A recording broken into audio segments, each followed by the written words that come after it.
my loves. Welcome to another episode of Magical Moments. Today, I want to talk about how the worst things about you are actually the best things about you. So many of us, right? We have these parts that we want to hide. We have the things that we do not love about ourselves, the things that we wish away, the parts that we don't often let out of the shadows and that we believe are shameful, or we feel guilty, or we just wish they would go away and stop bothering us because we can be somebody else. We can be our true self once we fix them or once they're gone. And one of the things that has really moved my journey the most is really recognizing that these parts that I disliked were actually some of the best parts of me. They just were misaligned. They just were moving in the wrong direction, right? Because here I was always pushing them away. And if you think about them like your best friends, I mean, they always show up. So they kind of are like best friends. They never leave you alone. They're always there in the background, like, hi, listen to me. Remember me? And they're so loyal. And yet here I was like just pushing them away, trying to shut them in the closet. No, hide them under the covers. And what I eventually realized is that these parts hold incredible qualities about me and about you, but they just are misguided and they are trying to help us, but they just don't know how. And so the way they come about it is a little bit like disconcerting and unsettling, right? But the magic lies in when you look at these parts and what you do is you harvest them, right? For the goodness that they are actually trying to share with you, that you pull them closer, that you say, okay, you have been with me for decades and I've tried everything I can to get rid of you, but you're still here. So maybe I can try something different. Maybe I can try talking to you differently. Maybe I can hear what you have to say. Maybe I can try to see something different in the relationship I have with you. And when you get really curious about what is underneath these patterns and these voices in your head and these emotions that keep welling up, you can begin to unearth and cultivate a deeper relationship with these parts of yourself, and you can recognize that they actually have so much to offer you. So an example of this in my life is I've always had this fighter inside of me, and she can be quite angry and she can get incredibly passionate about things. But I always tried to stifle her because I just wanted to be good and kind and sweet and nice. And I didn't really want to upset anybody. And then here comes this part of me that goes, brah, and upsets people.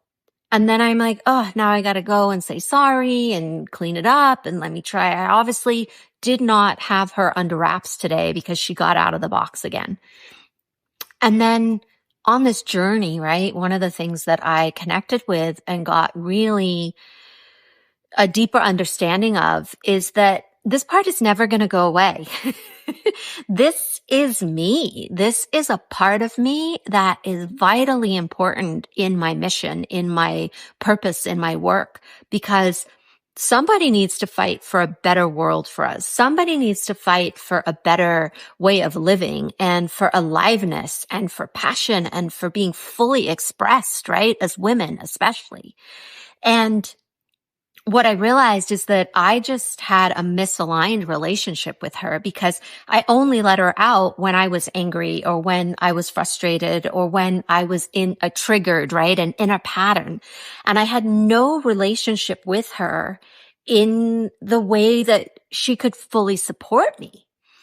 I mean, my human design conscious sun is the purposeful fighter. It's what I'm designed to do. And yet here I am constantly trying to make her be quiet and go away. And so because this part of me is so vitally me, she never went away. And because I was not aligned with her and not listening to her and not allowing her to have a voice in a really positive, healthy way, she was trying all these tactics to get my attention.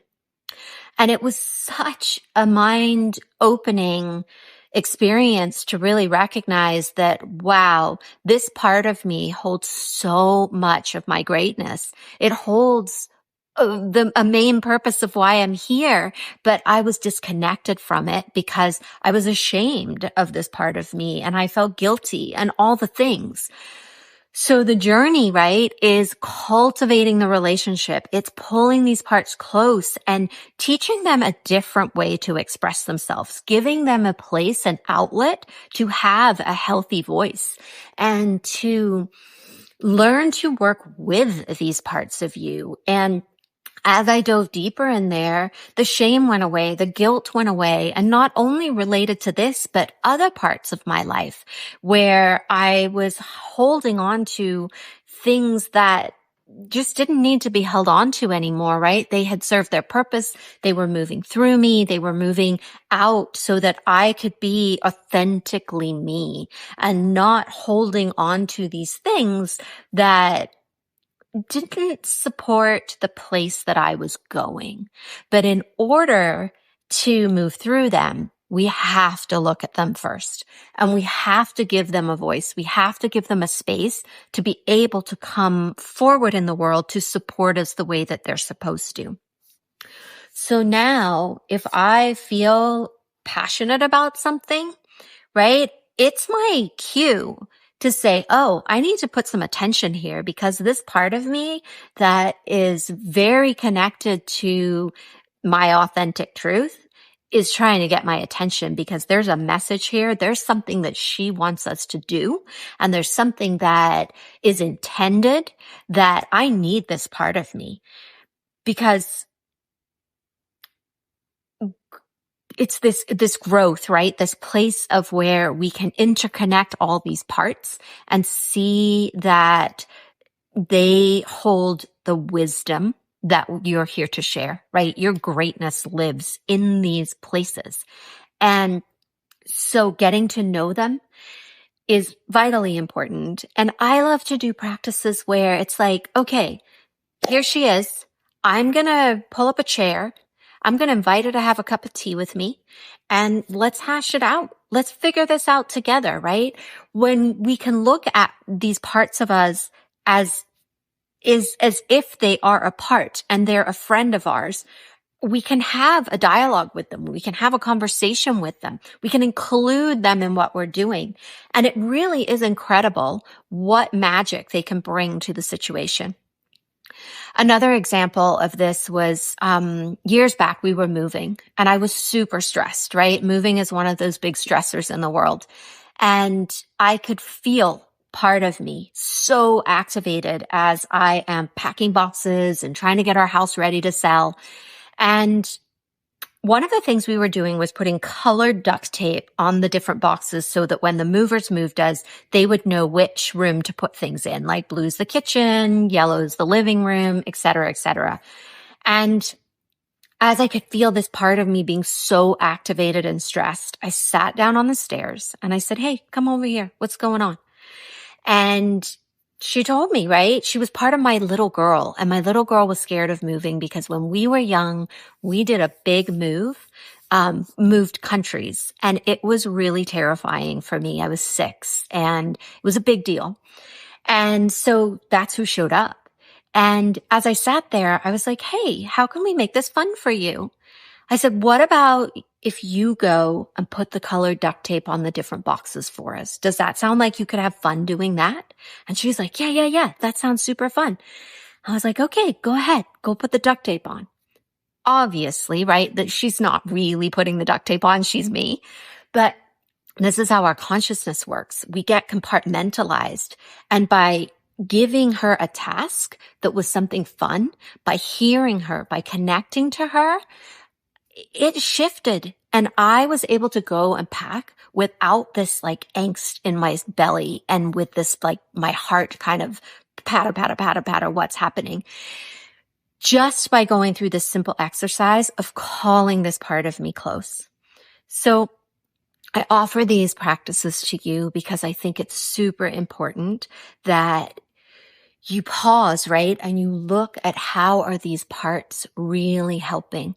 This little girl part of me, she's an incredible part of me once I have owned her, once I have nurtured her, once I bring her into the circle rather than keep trying to push her away.